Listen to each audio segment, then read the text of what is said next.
On this week's episode of the Crushing Debt Podcast, we're putting it all together with our sales training. So, welcome back to this week's episode of the Crushing Debt Podcast. My name is Shawn Yesner, owner and founder of Yesner Law, and welcome back, George Corbello, your financial coach. How you doing, George? Financial coaching is fun and it's great, and I'm doing well, brother. I gotta say, can I just tell you?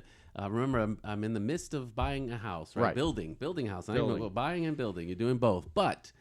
So I'm thinking February was the move-in date and stuff like that. Got a call from my the lender as well as the builder itself, and now they're thinking like, "Hey, we might be closing in November." I was like, "What?" Awesome. I was like, "Huh?"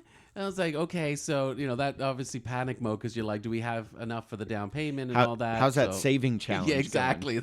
It's just got tenfold. We got to just make sure. Again, you get nervous. We have enough. Everything's going to be in place.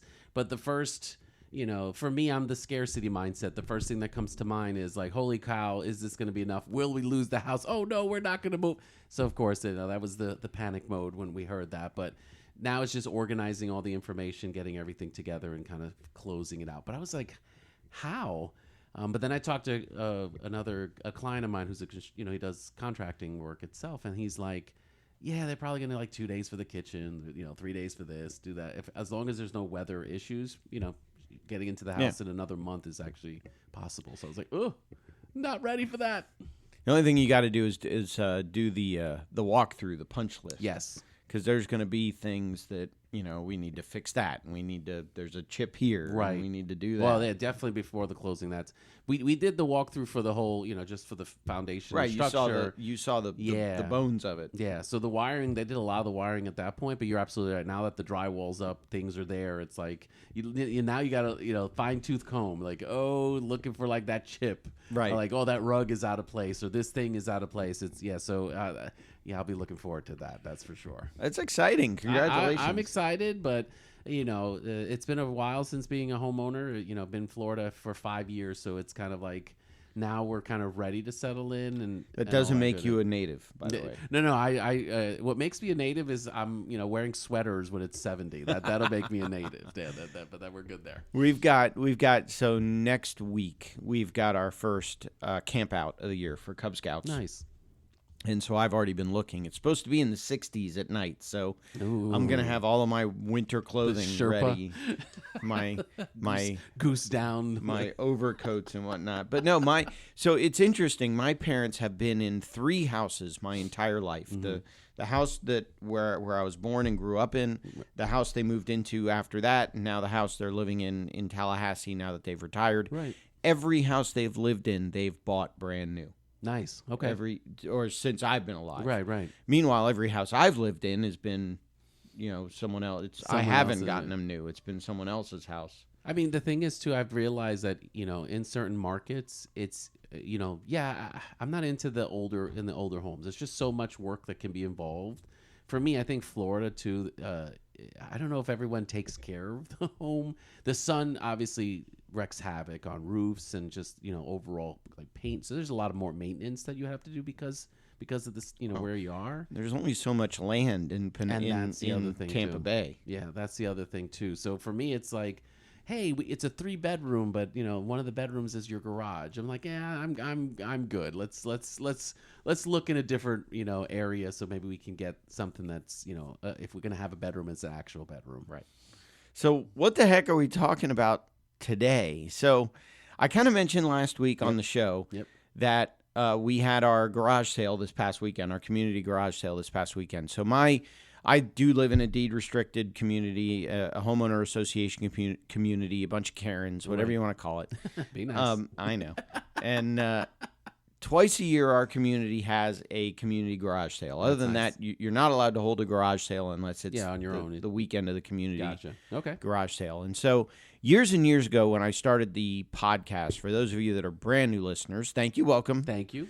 But for those of you that are longtime listeners know, years and years ago when I started the podcast, I realized that there are some sales lessons. Now, this is a show about getting rid of debt, but there's also some negotiation. There's also some sales skills. There's some other things that go into how do I help someone get out of debt. And so years and years and years ago when I started the show, I realized that there were lessons that could be learned at garage sales. And I learned that garage sales are very low stress environments, because if I'm trying to make a sale of some of my very valuable garbage that I want to get rid of, nice things. If somebody says no, I've lost out on what, $2, $3, or I donate it or whatever. So it's a very low stress environment to practice a lot of this stuff. So I've done a bunch of episodes. So the first episode was episode 68. That was all about how I negotiated, and I kind of changed my negotiation tactics in the morning from the afternoon. I got more aggressive, some I got less aggressive, whatever. The second episode is episode 86. That was on presentation. So I focused on how am I displaying the stuff in the driveway to see what attracts people, what doesn't attract people, whatever. Episode 118 was about patience. A lot of times the very first people that show up get the best stuff. Yep, that's true. But I remember specifically my wife, the garage sale goes to about 1 in. And at about 11 o'clock, my wife was like, let's start packing up. And I said, let's, the garage sale's till 1 o'clock. I'm on my third Bloody Mary. Let's just hang out. Good, bro. Come on. We're fine. But I ended up making a huge sale towards the end of the garage sale as well. 168 was preparation in terms of how am I going to price stuff? Am I going to know what my prices are, what I'm willing to take? And a lot of times, especially for a garage sale, and I did it even this last one. I threw out a number to see if someone would take it. Sometimes they counter. Sometimes they say no and walk away. What a lot of people don't realize is if I throw, like I said, $5 on something, and they walked away, had they countered at 2 or 3, I would have said yes, because it would have prevented me from putting the thing back in the garage. Exactly. So that was episode 168. Episode 241 was all about approach. So I remember, am I going to let people kind of come to me?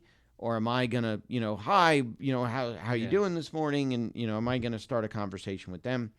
Episode 270 was knowing your target market, because we have 2 garage sales a year. And so sometimes stuff that sells in the October garage sale isn't as desired in the May garage sale, and vice versa. Exactly. Okay. And then the last episode, 373, was all about delegation. My kids are getting older, and I'm starting to have them do stuff for me for the garage sale, taking stuff out, selling stuff, doing all that kind of stuff. I am delegating some of the sales to them. And so I thought it was kind of interesting when I sat back and looked at what I learned in this garage sale, kind of put it all together. Okay. We put all those pieces together. So I think I also mentioned on the last show, we just bought a brand new dining room table. Yep. So our old dining room table sat 4 comfortably, sat 6 uncomfortably with a leaf in it. Of course. This new dining room table seats 6 comfortably, and we can probably get 10 if we put both leaves in it. So, but we had to set it up. The furniture store just dropped it off and said, here's pieces. There you go. So we had to set it up. So my father-in-law came over, and he and I were basically setting up the table while the garage sale was going on. So I basically said to my son, here, I got to go help Papa set up the table.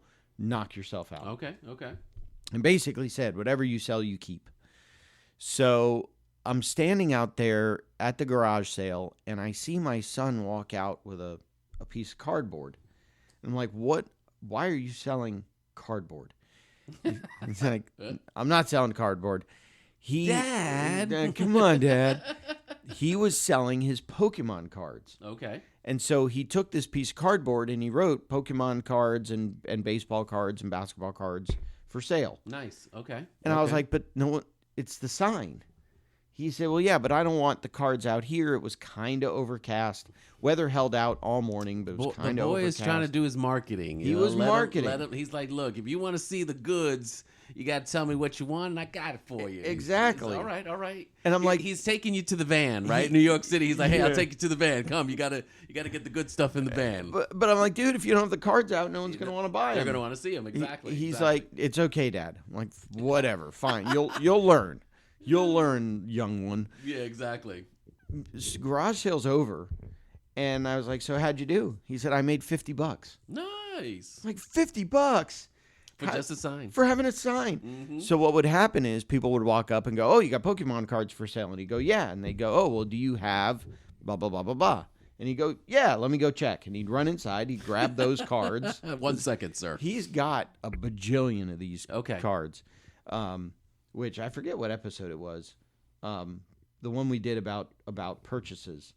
Yeah, I think it was like 3 or 4 episodes ago. It's Yeah. But okay. Yeah. So anyway, so he's got tons of these cards. So someone would go, well, do you have blah, blah, blah? He'd go, yeah. He'd come out with his binder. And then as he's going through and saying, well, here's this one that you were asking about. Here's that one you were asking about. They would go, oh, well, what about Wait, hold this on, other sir. card? What about that other card? Dude ended up selling Wait a second. $50 worth He's of got cards. he had like a knack. He was like, well, yeah, I got the card you're looking for, but oh, by the way, here's some others. Would you like fries with Would that? you like? I love it. Would you like to supersize? No problem, sir. Not bad. So he did the negotiations. He had the cardboard out for the presentation. Very he was nice. patient in waiting for people to come to him. He was prepared in what he wanted to sell and how much. He had the right approach in talking to people. He knew his target market, people that are looking for Pokemon collectibles cards and sales stuff. at a Yep. garage sale. Yep. I delegated everything to him, so we kind of put all those garage sale lessons all together. Not bad indeed. And how do you feel when he's, in the moment while he's doing all of these kind of things? Was there anything like that was going through his head? What was his comments in regards to how he was selling? I probably need to ask him a little bit about that. I know that when he was done, that $50 was burning a hole in his pocket. Oh, of course. He's like, I got to get more Pokemon cards. What are you talking about, Dad? But he did say, I think he knew how he wanted to spend it.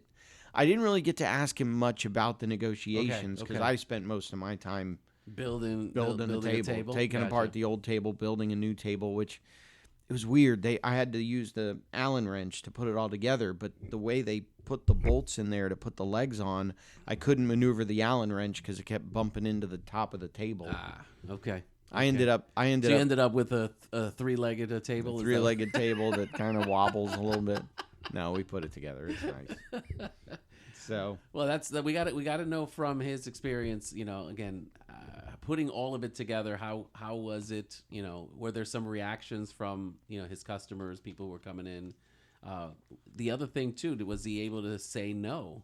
So it's always good to be able to like, oh yeah, I'll make you an offer on this. But was he able to kind of say no in those moments? he has said no before. So there's been times we've gone to the card shop, and the guy at the card shop will look through his binder, and the guy will say, well, I'll take this one, and my son will say, no, I don't want to get rid of that one just yet. Gotcha. So he is able to say no sometimes. Now I don't know if every time, but he's able to say no sometimes. That's again skill set. We don't realize part of negotiation itself is the ability to walk away. Yeah, say no and walk away. I like it. So he did. Now this is on top of the almost $500 that he got from his birthday, which was a couple of weeks ago. Nice. So I'm going to ask him for a loan. Lessons from the new entrepreneur. I'll give you my daughter's in our complex is trying to spin up her dog walking business as well. So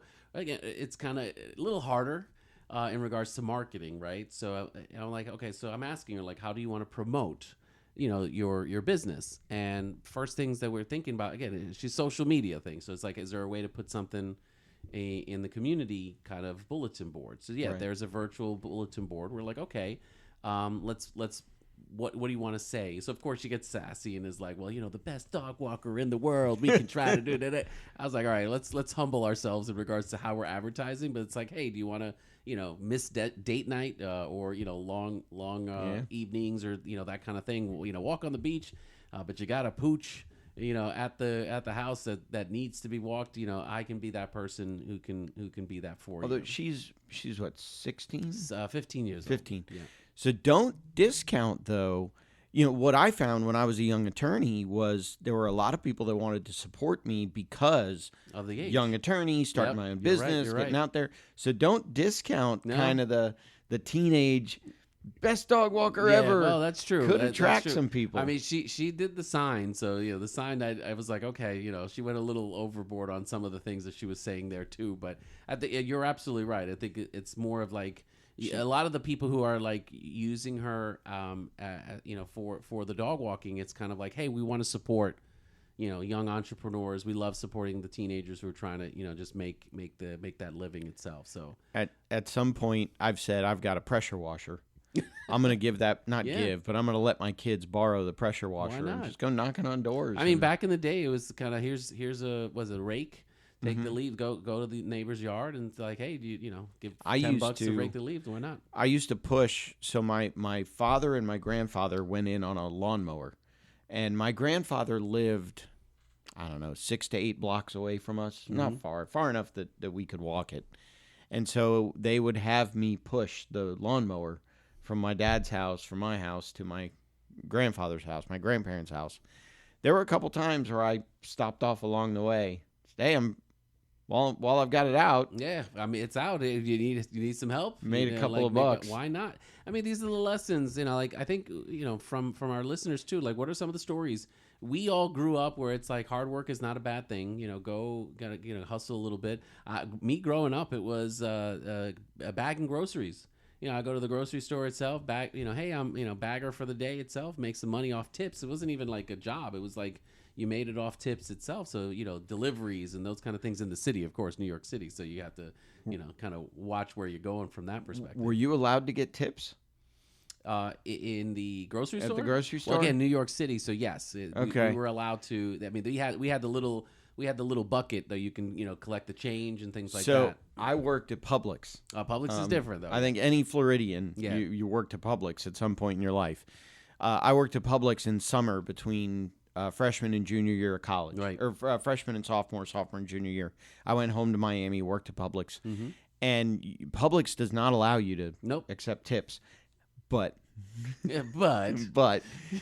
what some of the rich Miami, moms and whatnot would do is you'd be unloading the grocery bags, and they'd drop like a $5 bill in the trunk. Nice. So they drop it in the trunk. You put the groceries in the trunk, grab the $5 bill. It's like, wait, you're buying Pokemon in the van in the back, and now we're saying like, here's some $5 and there's a transaction, the illegal transaction in the trunk of the car. What you had to watch out for, though, what you really had to watch out for is sometimes the managers would send their wives.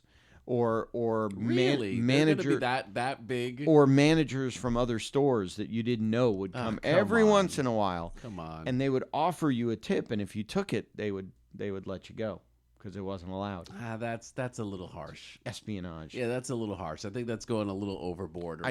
For like a 17, 18, 19-year-old kid that's trying to make a few bucks. I agree, but that's what they would do. This the rules. I get it. It's they rules, would send people. In fact, they asked me one day. My manager came up to me one day and said, "Hey, we need your help. Can you go to the store on blah blah blah whatever Crossroads?" And I said, "Why?" And they said, "Well, they want you to try to buy alcohol. They want to see if the cashier will card you." Interesting. And I was underage. Okay. And I was like, "Are you?"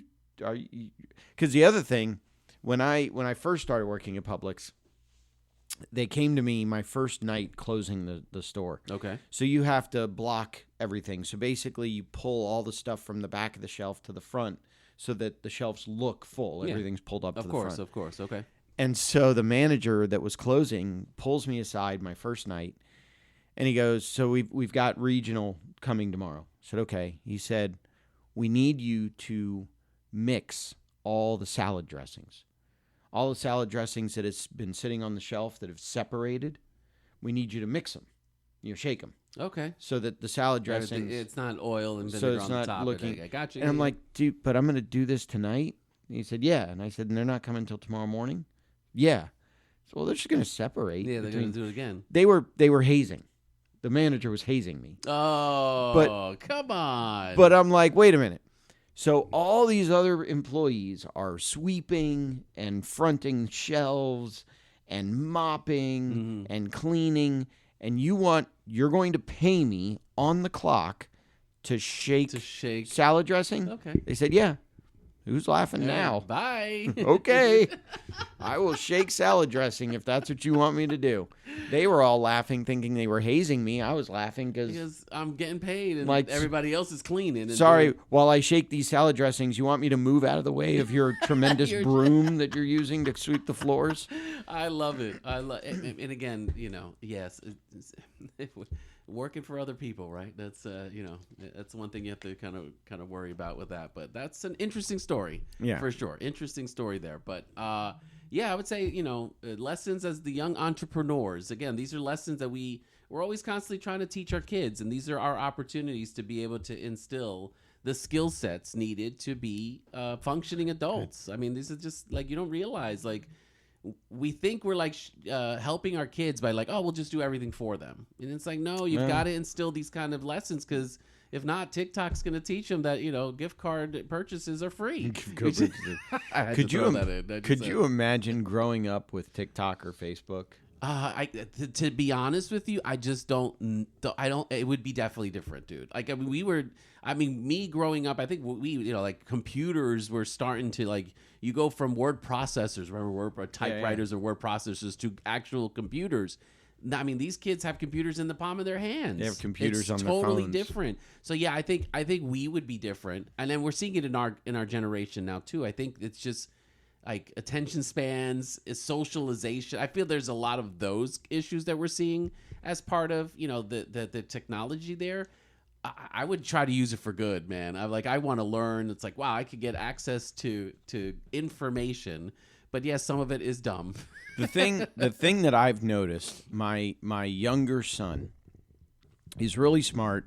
He's getting good grades in school. Sure. But the teachers are telling us he's having a hard time focusing. Ah, okay. And I think that goes back. I mean, when he wakes up in the morning, he turns on YouTube. Yeah, he just scrolls through YouTube, or he'll be on his iPad or whatever, and his attention span is the length of swipe, like 5 seconds swipe, 5 seconds swipe. I mean, TikTok that's pretty there. Yeah. YouTube, I could see where like you start something, but there's just so much information available to you right away. Yeah, I would be careful with that. It's just well, it's just generation. I get that. It is generational, but it's to the point where we've got to say, okay, you got to limit. No more iPad till you're done with your homework. Yep. No more YouTube until you're done with this. No more that. And there are some times where I'll be looking at him and I'm like, dude, you got to eat your breakfast, lunch, dinner, whatever, and he's just zombied out on his iPad.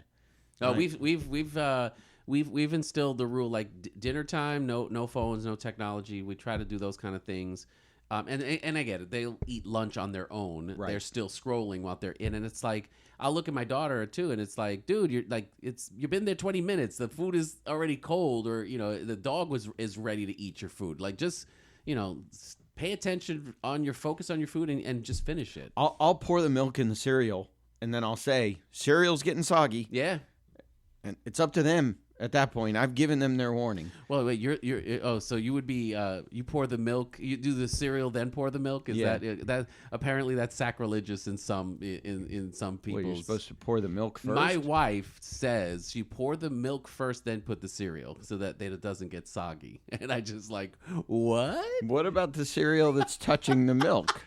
Won't that layer of cereal get soggy? You're trying to, this is logic here that doesn't exist. See, I'm here to blow your mind here, but it's apparently in some circles itself, if you pour milk into the cereal, that's sacrilegious, my friend. It's you're a demon. You're going to hell. You just can't do that. Well, luckily I don't eat cereal anymore. The diabetes took care of that. Well, that's true. That's true.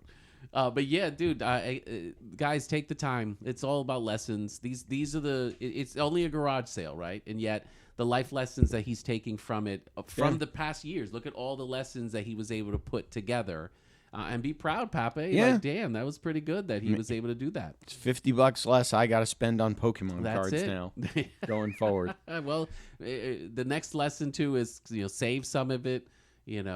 Spend some of it. So again, that's always the lesson of any money you have. There's a tax to it, so make sure you set aside some money for taxes. That's a lesson for everybody. Please, that'd have been awesome. I could have charged him taxes. Charge him taxes. I could have charged him a table fee. A table fee for having it out, a space rental fee. Dude, you got welcome to the real world. There's a fee for everything. Get ready for it, buddy. There you go. I love it. Real quick, want to mention our longtime friend, our longtime sponsor, Sam Cohen, owner of Attorneys First Insurance. If you are an attorney or title company and you need to review or renew your malpractice insurance policy, your E&O policy, give Sam a buzz. He's not going to hard sell you. He'll give you an apples-to-apples comparison with what you've currently got. If he can't do better, he will let you know. And he can even write insurance for people that may have had an oopsie or may have had a claim in the past. So, again, it's Sam at attorneysfirst.com, which is also his website, attorneysfirst.com.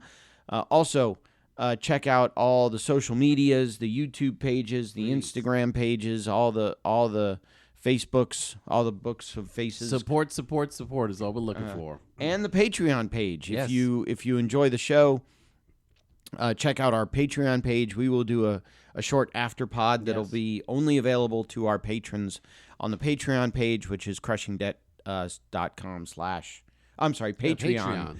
Wow. I need to eat breakfast. I'm sorry. Gotta get some Patreon.com/crushingdebt. Thank you for catching me on that one. So, kind of a shorter episode, but I guess it's become kind of a tradition, I guess, to do a podcast episode after every garage sale. So look for the next one sometime in May, I think will be the next one. Well, and by then I'll be in my new home itself, so I'm thinking like there's a garage sale. We have HOA, so there's probably going to be some garage sale rule or something like that. But I'll be looking forward to my lessons. I think my kid. I think I'm going to teach my kid to hey, help set up and clean up. That's going to be my lesson. That's going to be the lesson for my kids. Don't get involved in your HOA board. Oh yeah, no, I'm not. From experience, as much as I want to follow in my footsteps with as a Shawn Yesner follower here, I'm going to learn to say no to things like that. I am getting rid of committees at this point. It's going to be a 2024 goal. 2024 is to say no a lot more often. I like it.